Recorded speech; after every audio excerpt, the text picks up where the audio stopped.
G'day! Today I'm going to show you how I make kombucha. Kombucha is a fermented tea product. You don't need much to make kombucha and it's heaps cheaper than buying it from the shops. All you need is a big jar. It needs to have a wide mouth because it's an aerobic process. That means it needs to have air, and more specifically it needs to have oxygen for the fermentation to proceed. You need a piece of cloth, fairly open weave. You could just use a bit of chucks if you wanted to. You need an elastic band and you need glass straw, a glass or a plastic straw. I bought this jar in a kit, but you could probably just go and get one from an op shop or somewhere, or maybe you buy a big jar of pickles. This is about a little bit more than 2 litres. The next thing you need is some sugar. I use raw sugar. You don't have to use raw sugar, but it's just the one I buy for normal anyway. And because I'm making 2 litres, I'm going to use half a cup of sugar. It's a quarter of a cup per litre. The more sugar you use, the more gas you'll get, because it does produce carbon dioxide gas.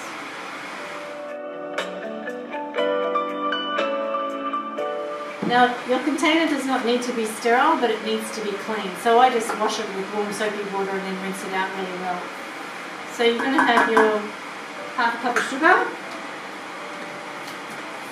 And then I like to use green tea when I make my kombucha, simply because over the time that I've been making it, that's the one that I prefer the flavour of.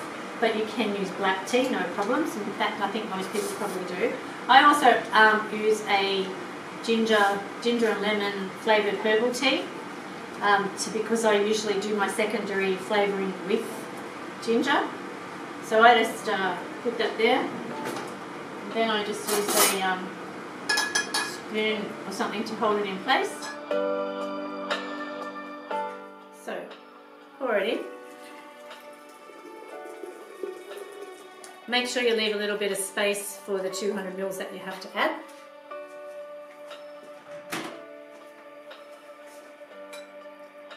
I let it steep for about 5 minutes. So we'll just wait 5 minutes. You take your tea bags out.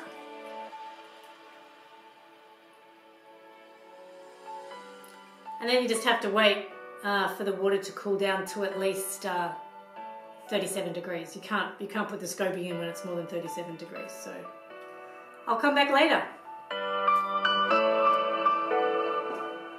Okay, now that that's had time to cool down and it's well below 37 degrees now, I'm going to add the SCOBY back in, cover it up and put it in the cupboard. And I'll leave it in the cupboard for about 7 to 10 days. It depends on the temperature. The warmer the temperature, the less time it needs. And in summertime, I was actually finding I could turn around a batch in about 6 days. But now that it's a bit cooler in our winter here in Australia, it takes between 7 and 10 days. Probably 8.5 days is about a good sweet spot there. So putting the SCOBY back in is quite easy. Obviously you need to be worried about not using metal again, so you can just drop it in. Sometimes the SCOBY floats and sometimes it sinks. I've got 2 little SCOBYs here. Pour that starter liquid back in. Cover it up with my piece of fabric. And as I said, it needs to be fairly open weave, but just any old bit of cotton will be fine. Seal it up with an elastic band. The cover is there so bugs don't go in it. Get into it. Obviously with that sugar in there, you don't want flies and things flying in. So the material is just to stop any insects and stuff from getting into your kombucha while it is fermenting.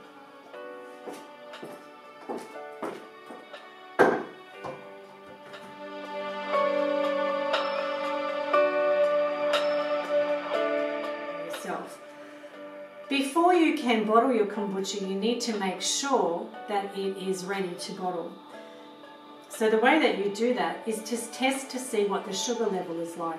And the easiest way to do that is just to give it a taste. Now you need to use glass because apparently the metal is not good for the kombucha culture. So now I can confirm that by using pH paper. Once again, handy being a science teacher, you have access to these things.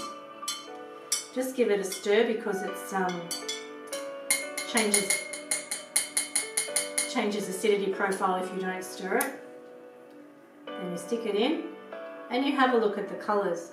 Now the kombucha should be at about 3.2 or 3. Any less than 3 and it starts to be a bit sour. Anything more than about 3.2 and not enough of the sugar has fermented into the gluconic acid, which is what you need to give it that nice flavour. On my phone here I've taken a photo of the little colour chart that came on the side of the box of the pH paper. No, perhaps it is good. Just a little bit of residual sweetness and checking to make sure that the pH is about 3, but no higher than 3.2. So if you have a look here, I compare it to the colours on the colour chart, and that's showing me that it's got a pH of about 3. We'll go there.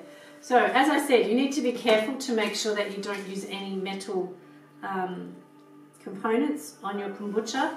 And the other thing that you need to be careful of is that you don't spill everything everywhere. Now, just let me get the rest of my gear.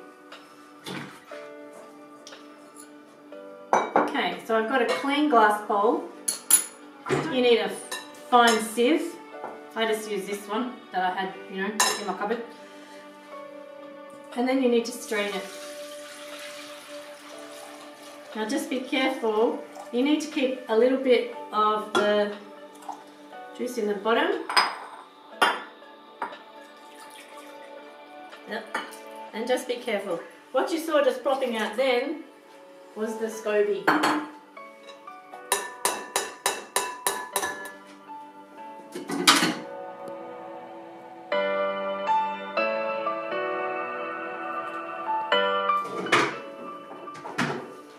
I'm going to put gloves on and show you the SCOBY. It's not to protect myself from the SCOBY, it's more to protect the SCOBY from me.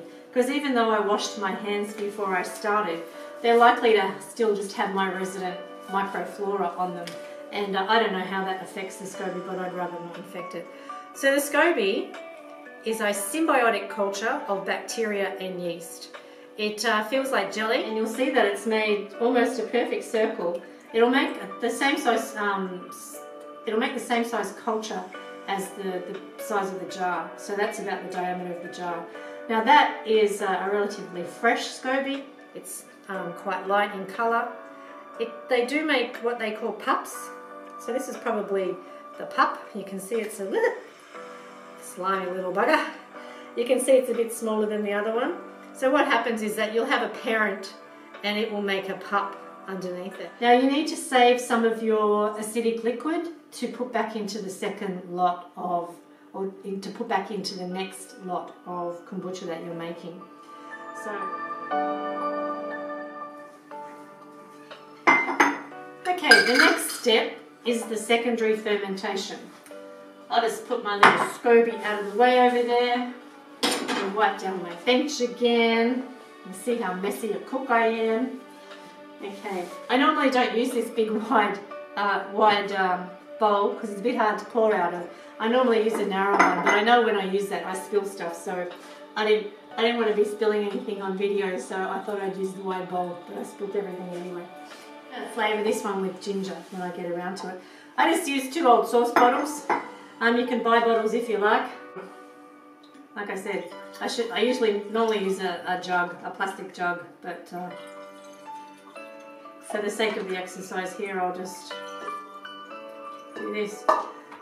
Okay, the next step is the flavouring. I'm just going to be using ginger, and in the past I haven't bothered even peeling it. I just cut it really thin and big enough so that I can fish it out, and I just put 3 or 4 pieces in each one. Screw the cap on really tight. The tighter you get the cap on, the more gas you're going to save because it does produce carbon dioxide. And a little tiny bit of alcohol, but not enough to worry about. And then I just put it in the cupboard. Doesn't need to be in the dark, but I just put it in the cupboard so they're not hanging around. And that's what you do for the secondary fermentation. The next bit is making the next batch of kombucha. Now I realise now that I've done this completely the wrong way around. Hey, I should.